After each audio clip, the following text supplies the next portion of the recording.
Сәлем достар, сіздермен бірге әдеттегідей доллар кезет арнасы. Бүгін мен сіздерге уақытты қалай тиімді пайдалану керек деген тақырып жайлы сөз қозғайтын боламын.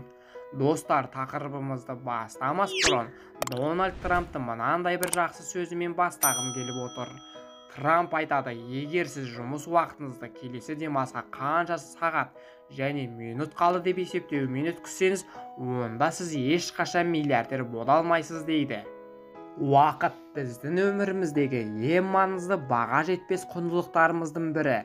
Бұл бағалы ресурсты кері қайтарып алуға немесе қалпына келтіруге болмайды.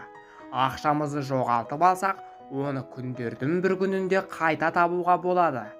Бірақ уақыт бір орнында тұрмайды, өз ағымымен жүріп жатады. Көп жағдайда адамдар өткен өмірлеріне кері бұрылып қарағанда қаншама жылдарының қалай өтіп кеткенін енді ғана аңғарып жатады. Осы күнге дейін не бітірдім, қандай мақсаттарға жеттім деп өздеріне сұрақ қойып, қайран қалдым уақытым-ай деп те өкінбесі бар ма? Сондықтан әркім өз уақытын барынша тиімді әрі пайдалы істерге жұмсауы керек.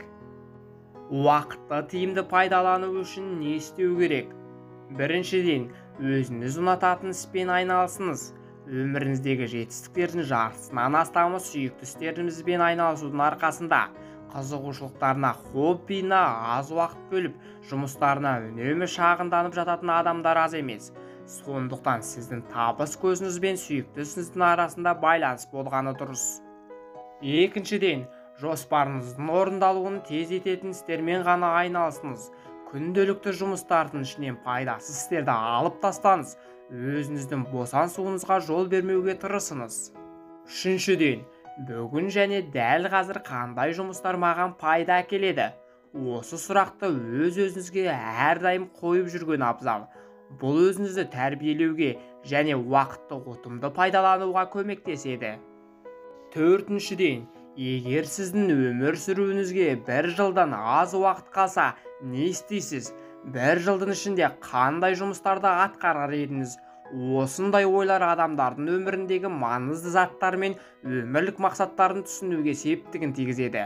Бұл арқылы адамдар нақты жоспар құрып, сол жоспарларды орындау жолында жұмыс істей бастайды. Бесіншіден, жоспар құру. Бір күнге, аптаға, айға немесе бір жылға жоспар құру маңызды істерді айқындауға, бірде-бір минутты босқа кетірмеуге көмектеседі. Сонымен қатар жоспарлар мен мақсаттарыңыздың тізімін жазып, түртіп отыратын қойын дәптердің болғаны дұрыс. Алтыншыдан, алдымен бір істі бітіріп қана келесі іске көшіңіз. Бастаған ісіңізді аяқсыз қалдырмаңыз. Жетіншіден, тізімді басымдылығы бойынша құру қажет.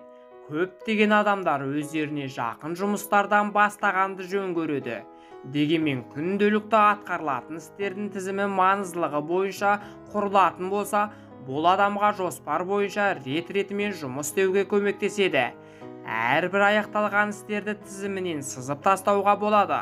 Сонда адамдар жоспарларының бір бөлігін жасалғанын көріп, ары қарай бар күшімен жанталасуға дем береді.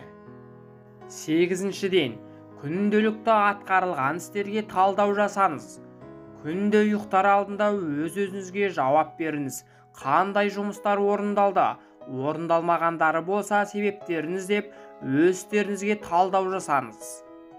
Тоғызыншы, жұмыстарды кейінге қалдырмаңыз. Әрбір іске жауапкершілікпен қарап, бірінші ретте олжалы аяқтауға бар күшіңізді салыңыз. Бұл қателіктердің аз болуына және екі жұмыстың жасалмауына жол береді. Ең бастысы өте мұқият болып, әр қадамыңызды тексеріп отырыңыз. Ешқашан жоспарларыңызды кейінге шегіндірмеуге тырысыңыз. Жалқаудың ертеңі бітпес дегендей, әрбір кейінге қалдырылған істі ұзаққа созылуы немесе мүлдем ұмытылып қалуы мүмкін. Оныншы, толыққанды жұмыс істеу үшін өзіңізге көңіл бөліңіз. Уақыт өте келе адамның жұмысқа қабілеттілігі төмендейді. Сондықтан демалысқа да дұрыс уақыт бөле білу керек. Табысты аяқталған жұмыстар үшін өзім мадақтап, біраз үзіліс бөлу керек. Бірақ демалғанның жөні осы екен деп бос сандалудың қажеті жоқ. демалысқа арналған уақытты да пайдалы өткізуге болады. Мысалы, қызықты кітаптар немесе жаңалықтар оқып, спортпен айналысу. Бұл келтірілген әдістер уақытты тиімді пайдалану жолдарының тек қана бір бөлігі.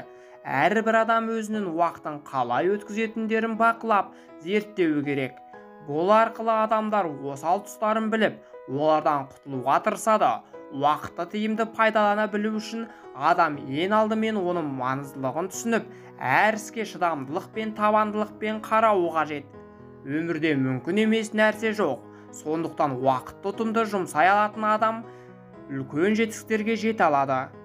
Достар, осымен видеомыз өз мәресіне жетті. Сіздерге пайдалы ақпарат болды деп ойлаймын. Сондықтан да сіздерге айтайын дегенім, алтын уақыттарыңызды құр жібермей, өздеріңіздің дамуларыңызға арнаңыздар дегім келеді. Сіздермен бірге болған Доллар KZ арнасы. Видеоға лайк басып, арнаға тіркеліп, қолдау көрсетіп қойыңыздар.